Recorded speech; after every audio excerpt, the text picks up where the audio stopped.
Swayam Prabha. Digital India. Educated India.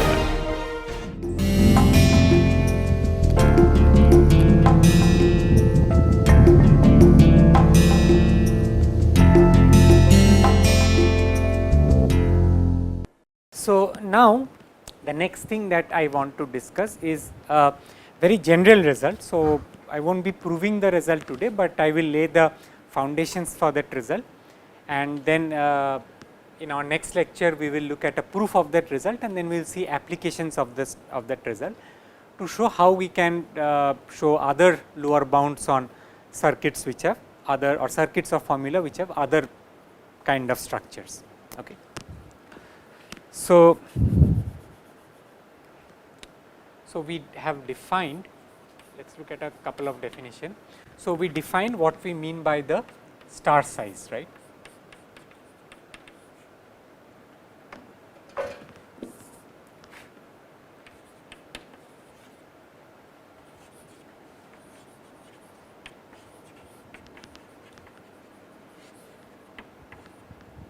So, this we have already seen.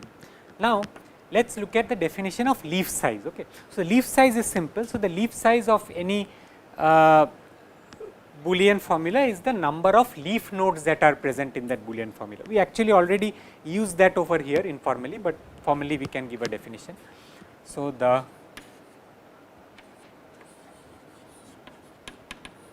leaf size of a Boolean formula is the number of leaf nodes in the leaf node occurrences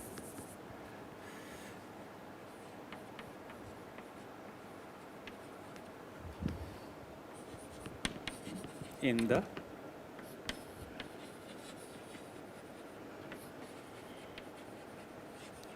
Boolean formula. Okay. So, again as I said, in the Boolean formula you can have the same variable which occurs multiple times.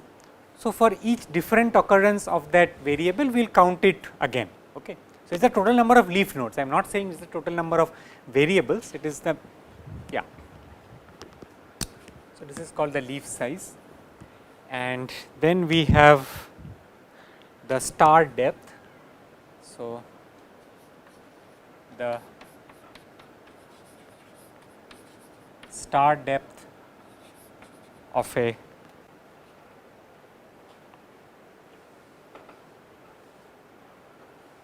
it can be for formula as well as circuit. So, let me define it in terms of circuit.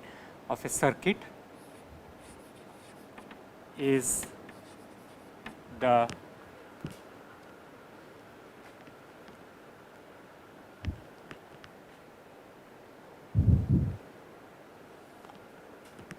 maximum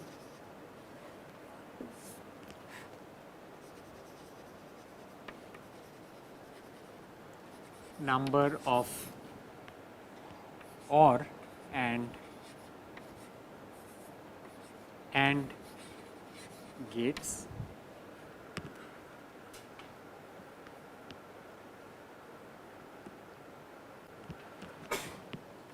in a path from an input gate to the output gate in that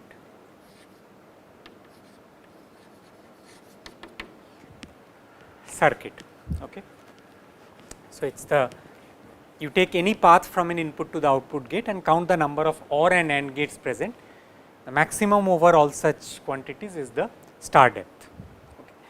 And it, well, and well, let me also mention what depth is. So, depth is when you just count the number of gates present in that circuit. Okay. It can be OR, AND and not, but when I say star I just mean number of OR and AND. And one more quantity that we would require is what is called the alternation depth of the circuit.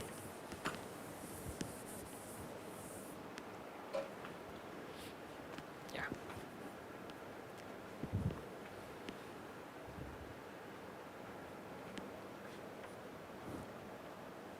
The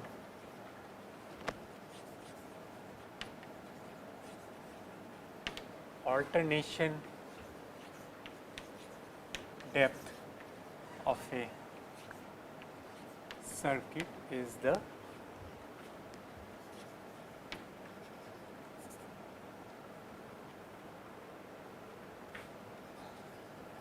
maximum number of times a path alternates between and or gates in that circuit. Okay. So, now take any path. I can have along that path, let us say I can have the gates as or and or. So, the number of gates present is 5, but the number of alternations is only 2, okay, because you go from or to and then from and to or. Okay. So, that is what we mean by alternation. Okay. So, one quick result about the leaf size, something that we already saw. In any circuit or not circuit, any formula, okay,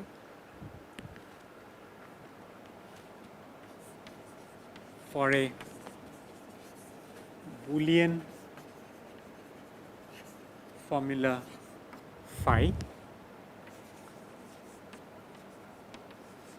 leaf size of phi is equal to star size of phi plus 1. So, all we are saying is that you take a Boolean formula. Okay. Now, when I say leaf size, it means the total number of leaf nodes in that formula, and star size is the number of internal nodes in that formula, and we are looking at we are not counting the NOT gates over here. Now, even if this Boolean formula contains and, or and NOT gates, if you look at a NOT gate, what is the fan in and fan out of a NOT gate? Both are 1, right. So, if you look at a Boolean formula, okay, then the number of internal nodes which have degree 2 is 1 less than the number of leaf nodes. Okay. So, this actually directly follows from the theory of binary trees. So, what else do I need? Yeah. So, one more quantity is related to Hamming distance. So, let okay, take two strings. So, let sigma and tau be two strings of length n, okay, such that sigma is not equal to tau and the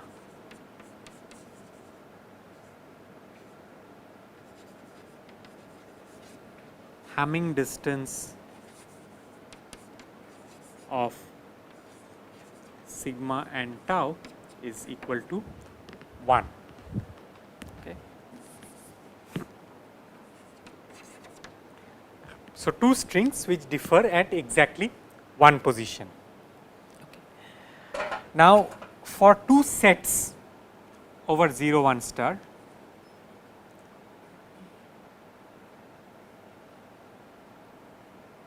so then we call them something, right? Okay.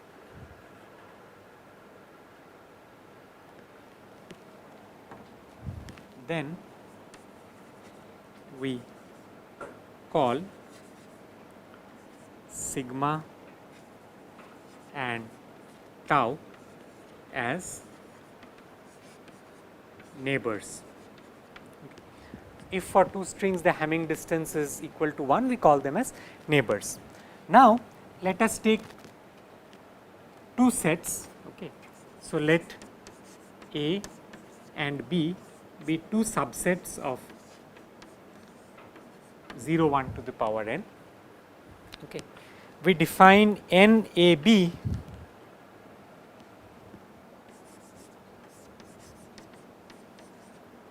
to be the size of the set of tuples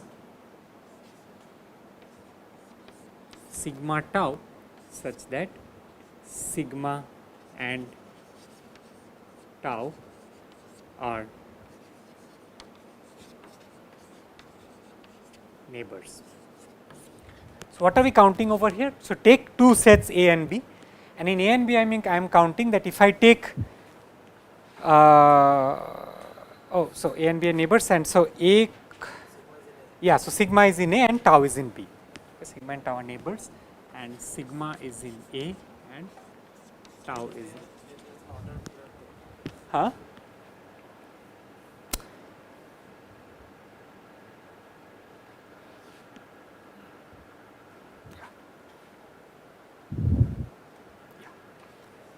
Exactly. So, if I look at sigma comma tau as belonging to A cross B, then what you are saying is correct. Yeah.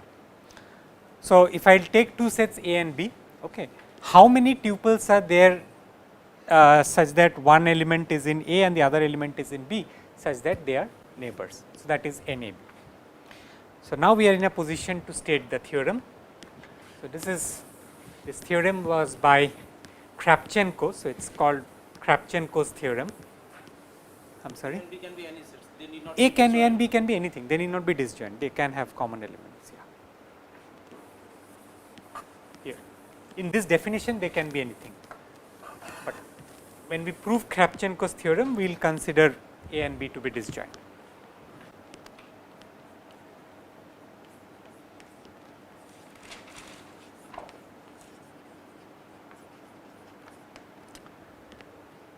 So, let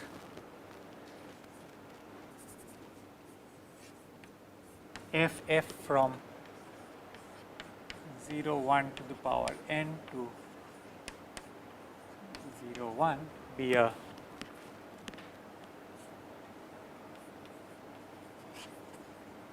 Boolean function,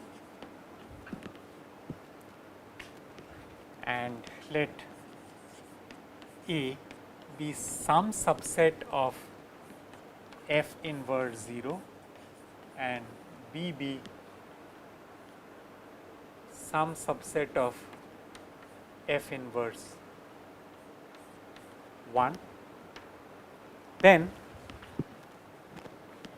what Kravchenko proved is that L star over and or and not of f is greater than or equal to n a b square divided by cardinality of A times cardinality of P minus 1. So, let us try to understand this. So, what this is saying is that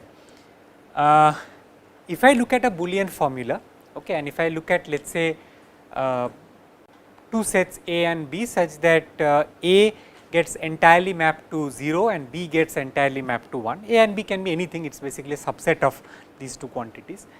Then the number of pairs, so basically if there are lot of pairs from between A and B which are neighbors, then the complexity of f goes higher.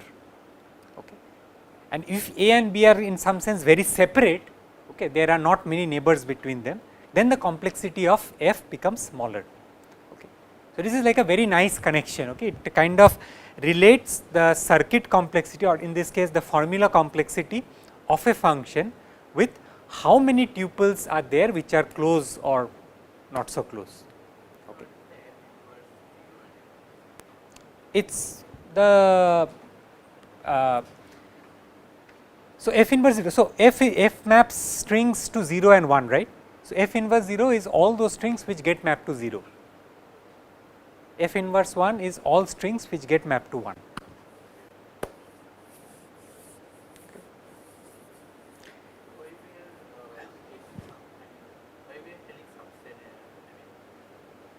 because yes, it is not equal, it is subset.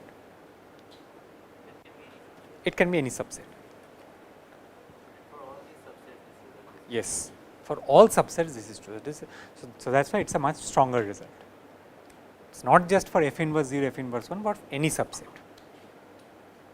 Okay. And we have this minus 1 because ultimately what we will prove is that we will prove that for the leaf size. So, basically we will prove that the leaf size of a tree is greater than this. So, if I take a binary tree, okay, then the number of leaf nodes is greater than this quantity, which means that the number of internal nodes is greater than this quantity minus 1. So, that is the reason we have this minus 1. Okay. So, we will see this on Friday.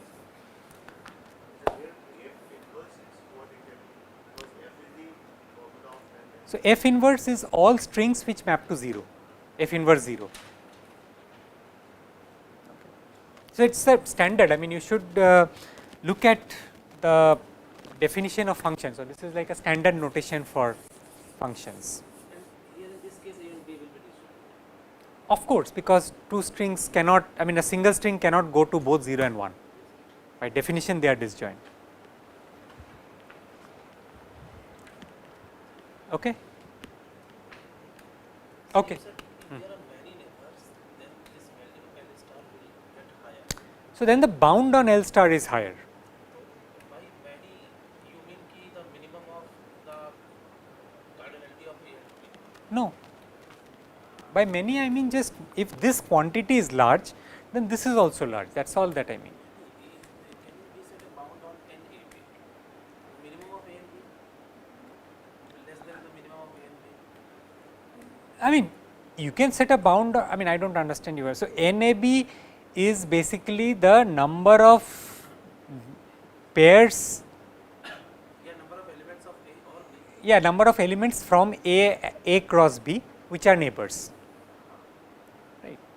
Yes, can you maximum, it can take a maximum value of It can take a maximum value of A times B, A times B. yeah. Yeah, minimum of A or B.